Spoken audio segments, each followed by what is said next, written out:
जय हिंद।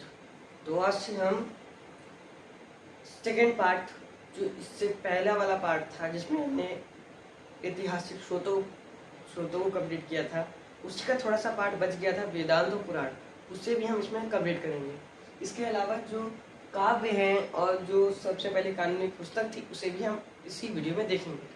ये भी इसी का पार्ट है, तो इसीलिए हम देख लेते हैं। ये पुराणों को पांचवा वेद भी कहा जाता है।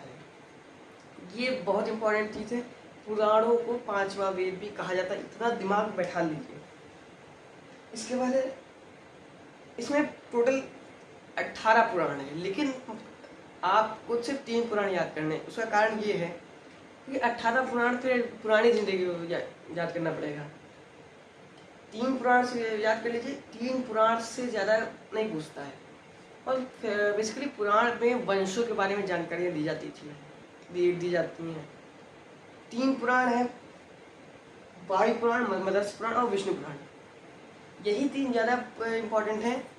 तो देखिए, वायु पुराण है, मौर्य साम्राज्य के बारे में जानकारी दी हुई है। मत्स्य पुराण में सातवाहन है और विष्णु पुराण में गुप्त है। देखिए, विष्णु पुराण कैसे याद कर सकते हैं? गुप्तोत्तर काल में विष्णु मंदिर ज़्यादातर बने हैं, वो विष्णु के ही ज़्यादा भक्त थे, इसलिए याद कर सकते हैं। विष्णु गुप्तों के बारे में विष्णु पुराण में जानकारी मिलती है। इसके बाद वेदांत, किसी भी वेद का चैप्टर को हम वेदांत बोलते हैं, उपनिषद बोलते हैं।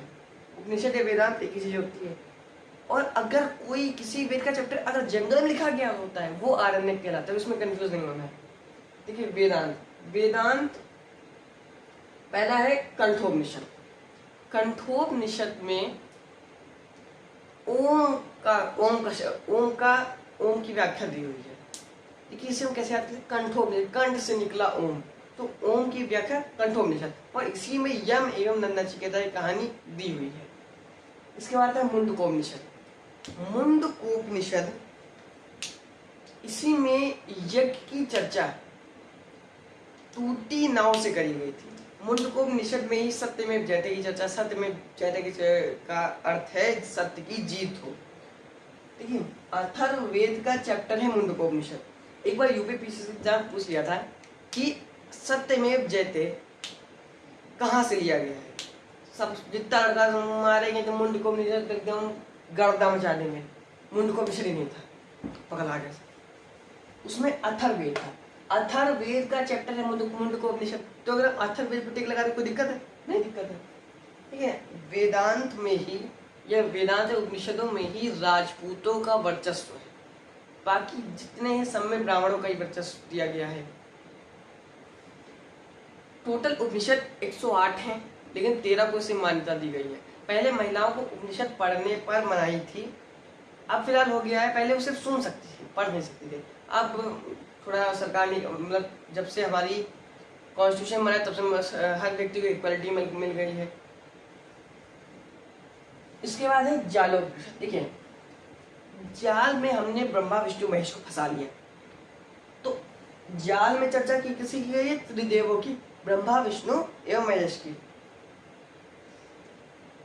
जालोपनिषद में हमने त्रिदेवों को फंसा लिया, इस तरीके से याद करना। बृहद नारायण उपनिषद ये दुनिया का सबसे बड़ा उपनिषद है। जालोपनिषद, इसमें त्रिदेवों की चर्चा है और चारों आश्रमों की भी।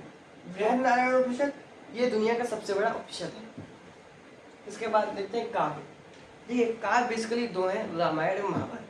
उस रामायण को वाल्मीकि जी ने लिखा था और महाभारत को वेद व्यास जी ने बोला था, गणेश जी ने लिखा था। अगर कहा जाए रामायण को किसने लिखा है तो गणेश जी ने, किसने बोला था तो वेद व्यास जी ने।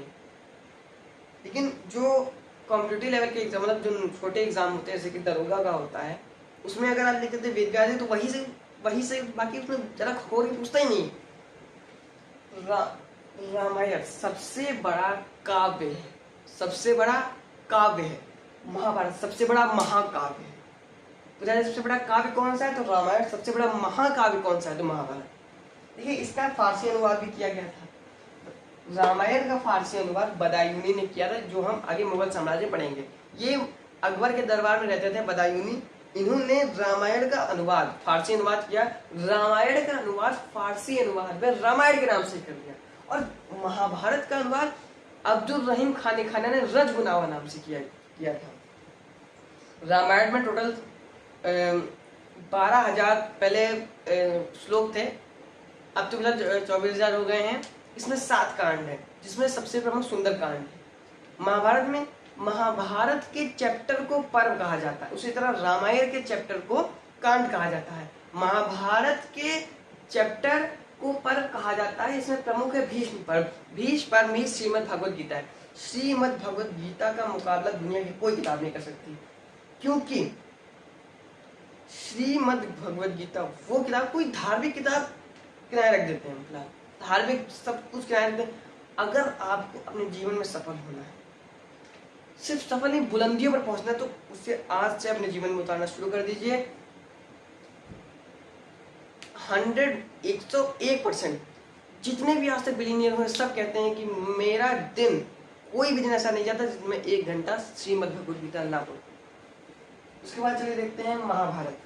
महाभारत तो हो गए 7 कांड है, प्रमुख सुंदरकांड, सॉरी भीष्म पर्व है, 7 पर्व है इसके। महाभारत के चैप्टर को पर्व बोलते हैं, प्रमुख भीष्म पर्व, उसको ही श्रीमद् भगवद गीता कहते हैं। इसका अनुवाद अब्दुल रहीम खाने खाना ने किया था, जो कि अकबर के 9 रत्नों में से एक थे।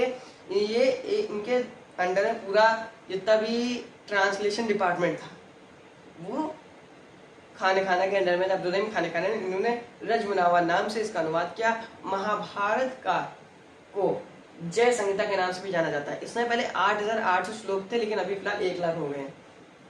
तो अगर आपको इसका स्क्रीनशॉट लेना तो ले लीजिए, फिर आगे देखते हैं।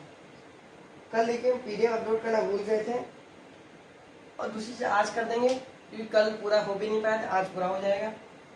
तो सॉरी, इधर का मनुस्मृति छूट गया था, तो इसे भी पहले कंप्लीट कर लेते हैं। देखिए, मनुस्मृति पहली कानूनी पुस्तक थी। पहली कानूनी पुस्तक मनुस्मृति से मनु ने लिखा था। इसमें 16 संस्कार की बात इसी में की गई है, और इसमें 4 ऋण हैं: पितृण, मातृ, ऋषि ऋण, देव ऋण। देव ऋण क्या है? आप पूजा करके देव ऋण को उतार सकते हैं। ऋषि ऋण क्या है? देखिए, ऋषि बेसिकली पूजा पाठ सॉरी शिक्षा देते हैं, तो अगर आप भी शिक्षा देते तो ऋषि ऋण पूरा हो सकता है। मातृ ऋण सबसे बड़ा, इसे पूरा नहीं किया जा सकता, सबसे बड़ा है मातृ ऋण। पितृ बन के पितृ ऋण पूरा होता है। तो इसका स्क्रीनशॉट अगर आपको फिर से लेना हो, या फिर मनुस्मृति का ले लीजिए। इसके बाद अगले वीडियो में हम देखेंगे वैदिक सभ्यता के बारे में। तब तक के लिए जय हिंद।